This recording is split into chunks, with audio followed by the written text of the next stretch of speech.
Ons luister vanoggend na die Here se woord weer vanuit Psalm 114. Psalm 114 het ons verlede week by die eerste deel van die Psalm stilgestaan en vanoggend staan ons stil by die laaste deel van hierdie Psalm, by vers 7 en 8 in die besonder.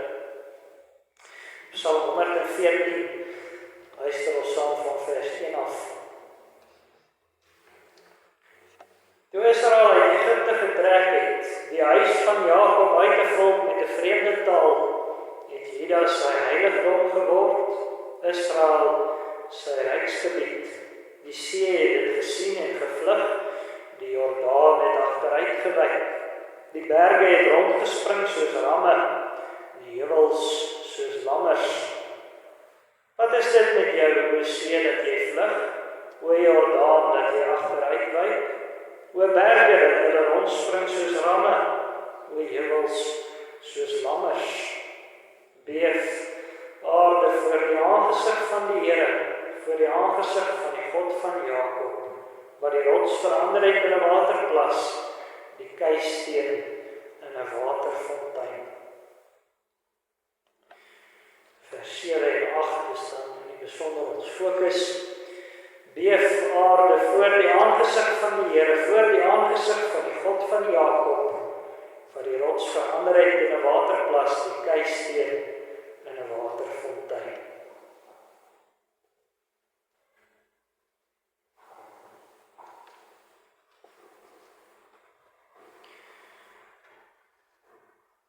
Geliefde gemeente, ons kan vir God slegs met die toekoms vertrou as sy wonders uit die verlede vir ons 'n werklikheid is. As dit wat God in die verlede gedoen het vir ons maar net koue kennis is, dan sal ons nie veel van hom verwag vir die toekoms nie. Daarom is dit so belangrik dat ons wel deurlopend onthou wat die Here gedoen het en dat ons wel deurlopend oordink wat hy steeds doen. Maar dit is net so belangrik dat ons vorentoe kyk, soos wat ons onthou. Dit leer ons reg deur die skrif. Ons onthou die verlede met die oog op die hede en die toekoms. Dit leer ons ook in die besonder in die nagmaal wat ons 2 weke gelede gevier het. Die nagmaal het ons verlede week gehoor is onder andere 'n gedagtenismaaltyd, 'n maaltyd waardeur ons onthou. Ons dink terug aan Jesus offer wat hy vir ons sondes gebring het. Ons dink daaraan dat hy sy liggaam vir ons laat breek het en sy bloed vir ons laat vergiet het. Maar die nagmaal is ook 'n geleentheid waarby ons vorentoe kyk. Ons hoor in 1 Korintiërs 11 vers 26 van die nagmaal, want so dikwels as wat julle hierdie brood eet en hierdie beker drink, verkondig julle die dood van die Here totdat hy kom. Die nagmaal kyk vorentoe na die wederkoms van Christus. Het verkondig die dood van Jesus totdat hy kom. In ons skrifgedeelte is daar 'n pertinente beweging van die wonders van die verlede na die heerlike toekomsverwagting toe. Die toekomsverwagting van die kerk word as ware ingevul met die wonders uit die verlede. Verlede week het ons gehoor hoe die volk spesifiek terugdink aan die verlossing uit die slawerny van Egipte. Die wonders by hierdie uittog was inderdaad geweldig groot. Ons dink aan die Here wat die see oopgekloof het sodat die volk daardeur kon trek. Ons dink aan die Jordaanrivier wat die Here ook oopgekloof het sodat die volk op droë grond in die beloofde land kon intrek. Die Psalm noem dat die berge en die heuwels soos lammers gespring het, opgespring het. En inderdaad was die Here se verlossing van so 'n groot omvang dat hy die aarde laat lewe het. As die Here met krag verlos, dan voel die skepping dit. En nou weet ons ook die ou kerk, die volk van destyds het nie die bevryding uit Egipte gesien as die finale verlossing van die Here nie. Hulle het ook toe reeds vooruitgekyk na ander verlossingsdade wat hulle vanuit God se beloftes verwag het. Op 'n stadium het die volk byvoorbeeld 'n verlossing uit die ballingskap van Babel verwag. Maar die groot verwagting was maar altyd die verlossing in Christus. Daarvan was die verlossing skade weer. En daarna kyk ons Psalm ook uiteindelik vooruit. En ons hoor dan met betrekking tot die Here se verlossing van die skepping wat sidder in afwagting. Hoor weer vers 5 en 6 van ons skrifgedeelte. Wat is dit met jou, o see, dat jy vlug, o Jordaan, dat jy agteruitwyk, o berge, dat jy rondspring soos ramme, o heuwels soos lammers. Die woorde is amper 'n presiese herhaling van vers 3 en 4 van ons skrifgedeelte, maar daar is 'n belangrike verskil. In vers 3 en 4 word die natuurverskynsels rondom die see, riviere en berge toegepas op die verlossing uit Egipte. Die Psalm sê dat die see daardie tyd gevlug het en dat die berge en die heuwels daai tyd gespring het soos lammers. Maar wanneer die psalmdigter sy woorde rondom die see en die berge herhaal, dan is dit ewe skielik in die vorm van 'n vraag. En dis ook nie meer geskryf in die verlede tyd nie, maar in die toekomende tyd. Die psalmdigter dink dus terug aan die verlossing uit Egipte en hy kyk dan vorentoe. Die skepping was daardie tyd in beroering en daaruit verwag die digter dat die skepping weer in beroering sal kom.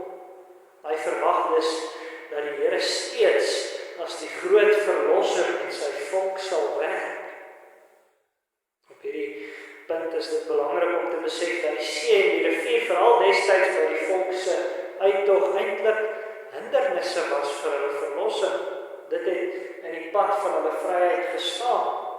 Die Egiptenaars het amper die Israeliete in die see vasgekeer en die Jordaan was 'n hindernis vir die volk om die beloofde land te kan intrek.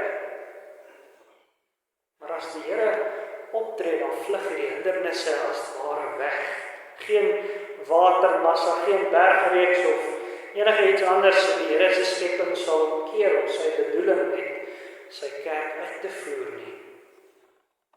Dit wat die psalmdigter weet van die Here se verlossing in die verlede, kleur sy toekomsbeeld in. Dit kleur sy afwagting in. En daarom kan hy in sy beeldspraak die see, die riviere, die berge reeds vra waarom hulle in beweging is. Hy weet uit die wonders van die verlede dat niks die Here sal keer om sy volk te verlos nie. Hy weet dit sal tot in ewigheid waar wees. Broer en suster, as ons maar ook so kan dink oor God se wonders in die verlede, as die Here se verlossingsdade uit die verlede vir ons 'n werklikheid is, dan sal niks ons toekomshoop kan steel nie. Sien, die kerk is deur die geskiedenis van die Here afhanklik om haar van haar nood te bevry, ook vandag nog. Ons het baie elendes wat op ons neerdruk, die verdeeldheid in ons kerkverband, die dreigende afwyking van die Here se woord, krimpende getalle. Ons kan eintlik sê, daar is so baie dinge wat lyk of dit die Here se bedoeling met ons ongedaan kan maak, so baie hindernisse in ons aanbidding. Maar as die wonder van ons verlossing in Christus vir ons 'n werklikheid is, dan sal dit ons uiteindelik nie moedeloos maak nie. Ons dien immers in Christus die almagtige God. Ons dien vir hom wat watermassas kan laat wegvlug en berge en heuwels kan laat rondspring. Het jy, broer en suster, ons skrifgedeelte hou die verwagting van die Here se toekomstige verlossing so sterk aan ons voor dat die hele skepping en alles daarin uiteindelik opgeroep word om te reageer op God se almagtige werk. Ons hoor in vers 7 van ons skrifgedeelte: beef aarde voor die aangesig van die Here, voor die aangesig van die God van Jakob. Die psalmdigter roep die hele aarde en alles wat daarin is op om te bewe voor die God van Jakob.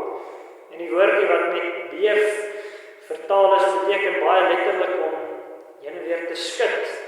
Dit word baie keer gebruik om te beskryf hoe iemand sidder en bewe as hulle iets verskriklik of iets angswekkend sien.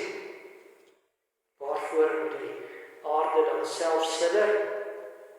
Ons hoor die aarde moet sidder en bewe voor die aangesig van die Here, in die teenwoordigheid van sy persoon, moet die aarde op sy fondamente wankel en bewe. Hy is immers verskriklik.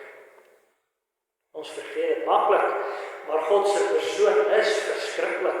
Hy is angswekkend in sy grootheid en in sy heerlikheid. Weet jy, broer en suster, in die ganse Bybel is daar nie 'n enkele voorbeeld van iemand wat God se verskyning gesien het en wat toe maar net ongeërf daaroor was nie. As jy die Here sien vir wie hy is, dan sal jy sidder. As jy die Here ken vir wie hy is, dan sal jy ook sidder. As jy hom ken as die Almagtige, dan sal jy sidder omdat jy weet dat enige iets wat hy wil, kan doen. As jy hom ken as die Regverdige, dan sal jy sidder omdat hy alle sonde met sy almag kan straf. Ons weet, ons kinders leer baie gou by watter ouer of by watter onderwyser hulle met meer kan wegkom, by wie hulle die grense bietjie meer kan toets.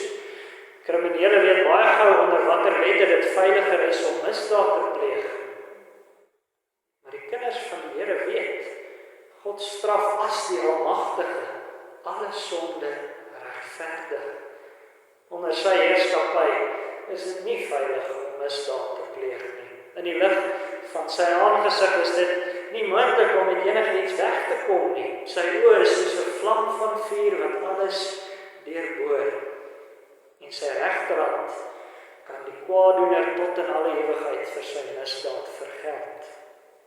Hy is in ieder geval so heilig dat hy regtens die sonde en die sondaar mag verteer as hulle in sy teenwoordigheid kom.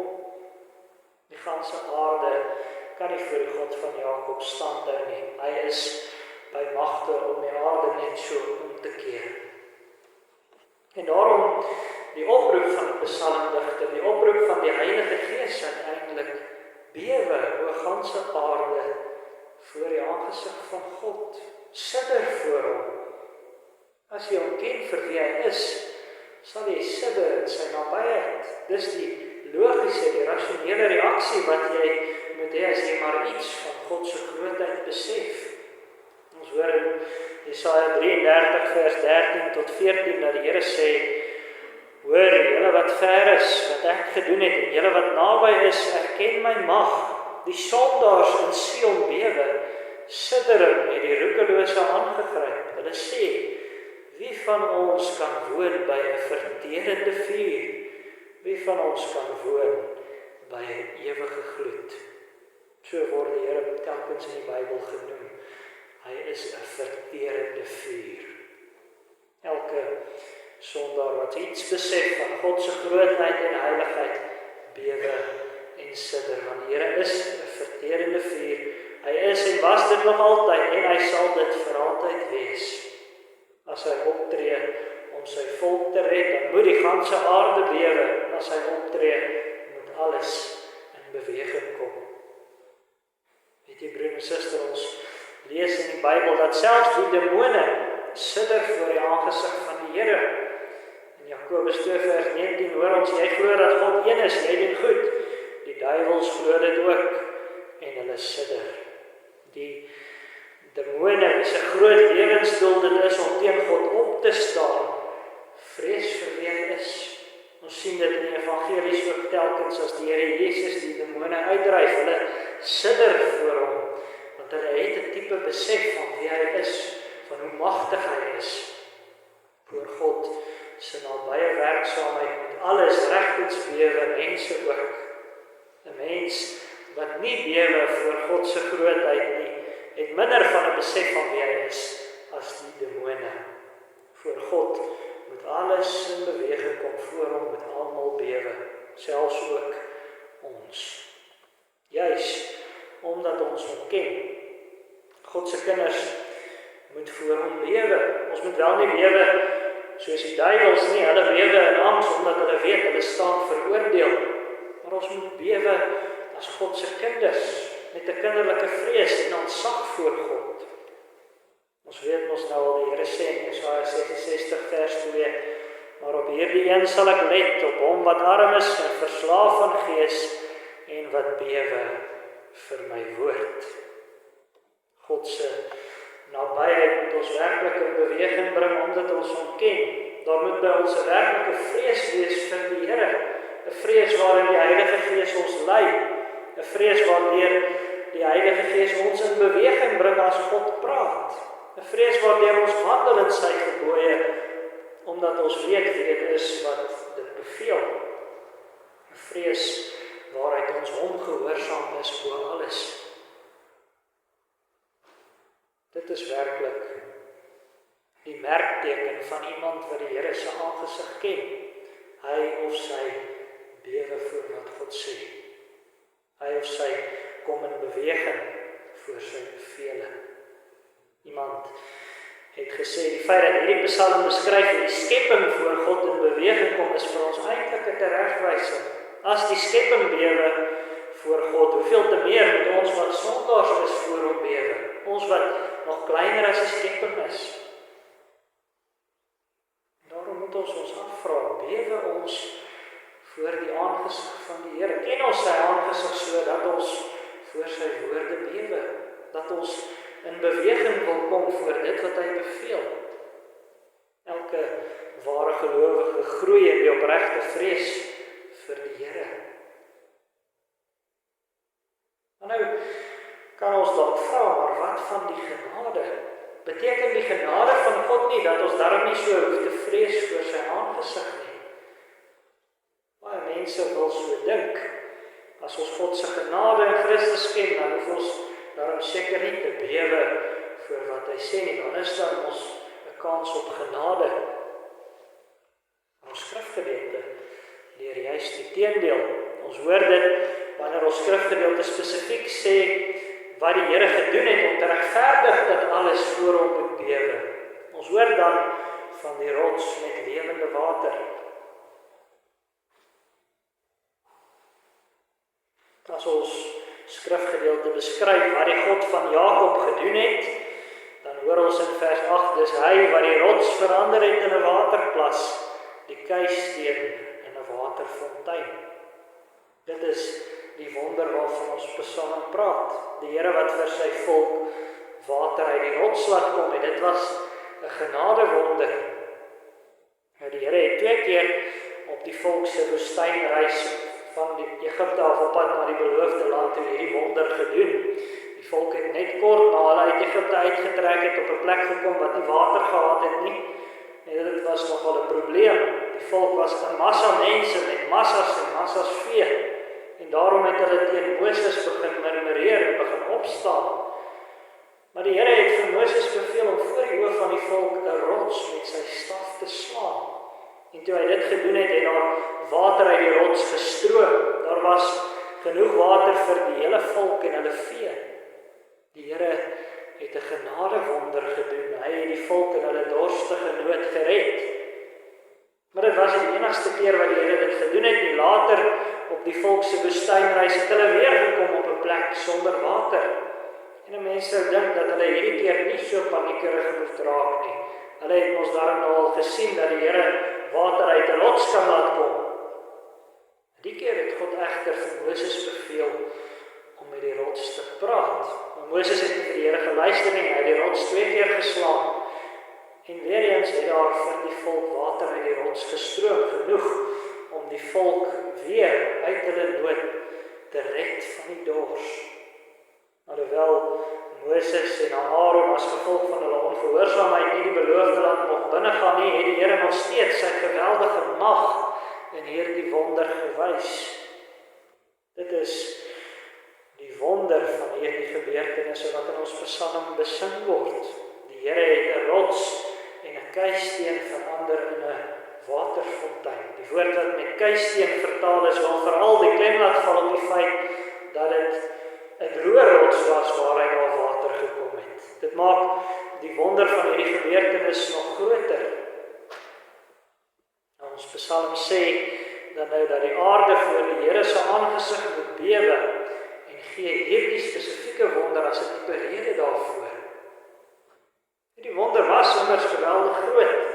'n Rots is tog iets wat vas, solied en ongenaakbaar is. En die Here het dit oopgekloof en uit daardie letterlik klipharde ding het hy water laat kom. So het hy sy volk se lewe gered.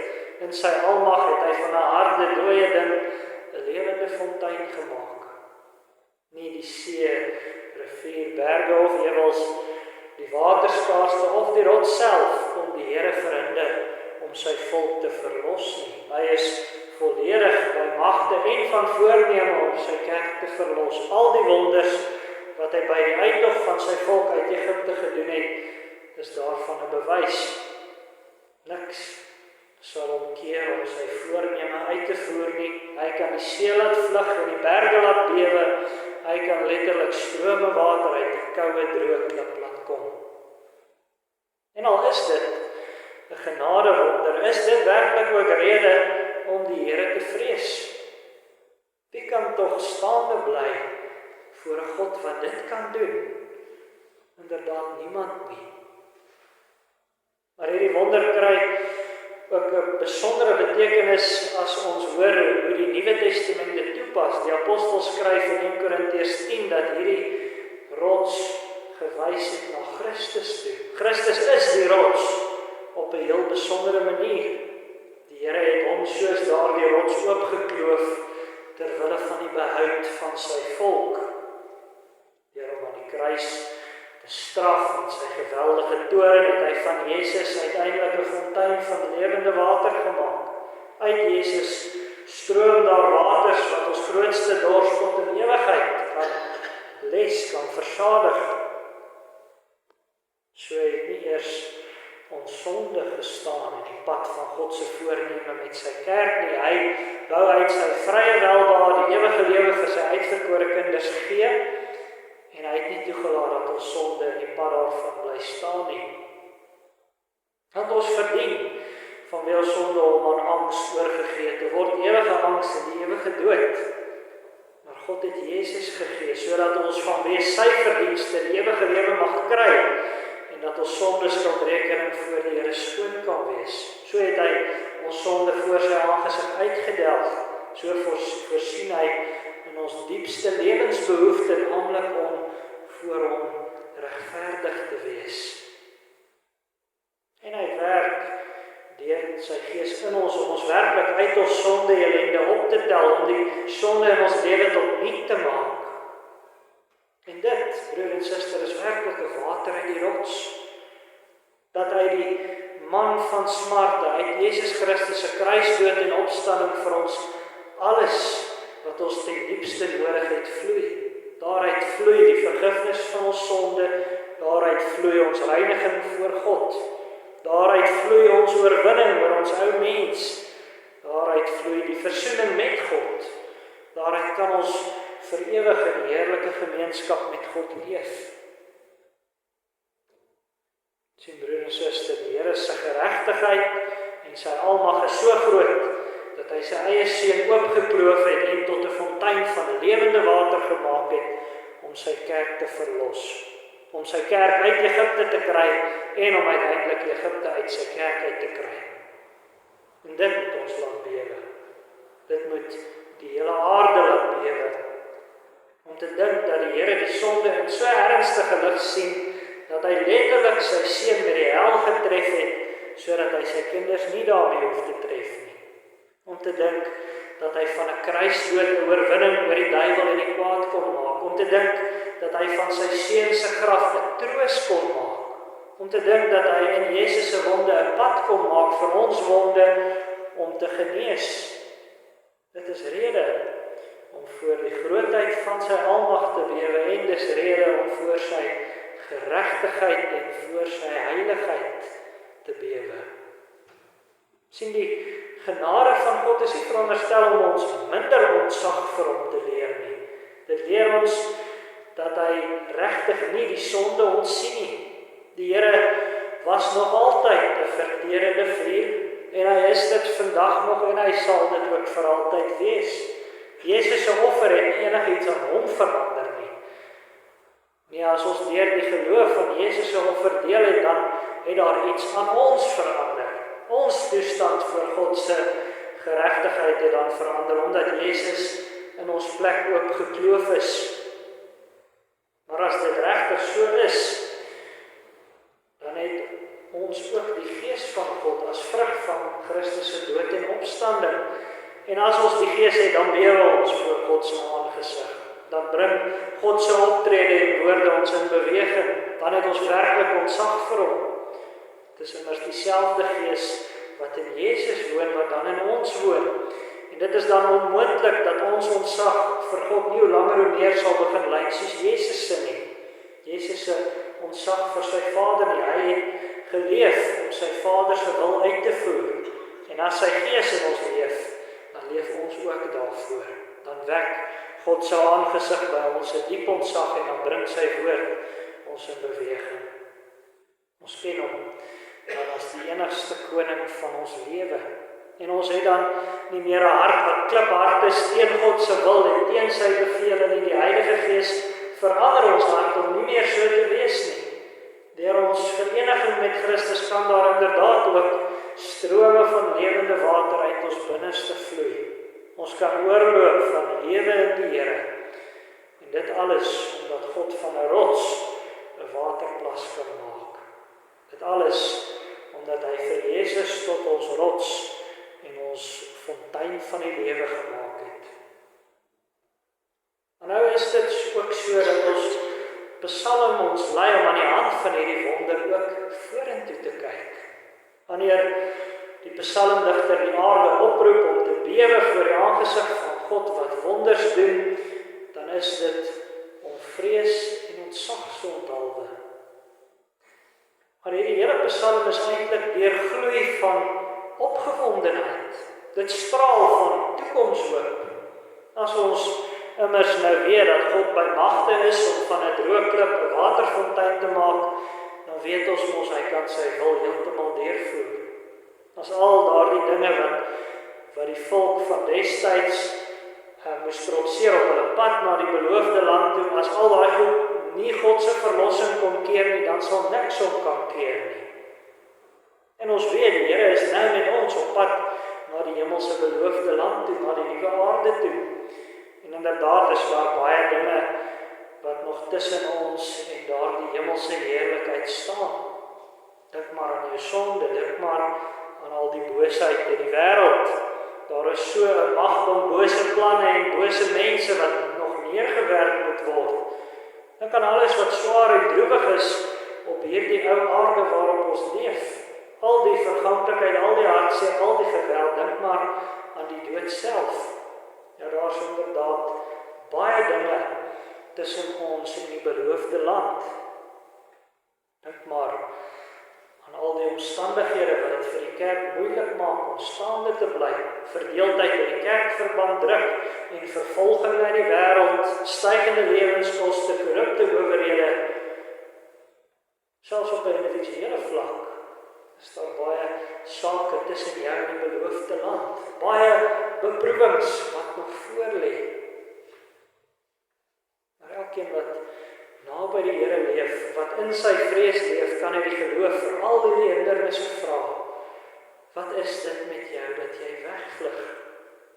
Wat is dit met jou dat jy rondspring? Waar is, o dood, jou angel? Bewe voor die aangesig van die Here wat niks kan omkeer om sy goeie bedoeling met ons uit te voer nie. Laat daarom, broer en suster, jou hart en jou gedagtes gerig wees op God en op die wonders wat hy reeds gedoen het om ons hier te bring. Dink aan die water uit die rots.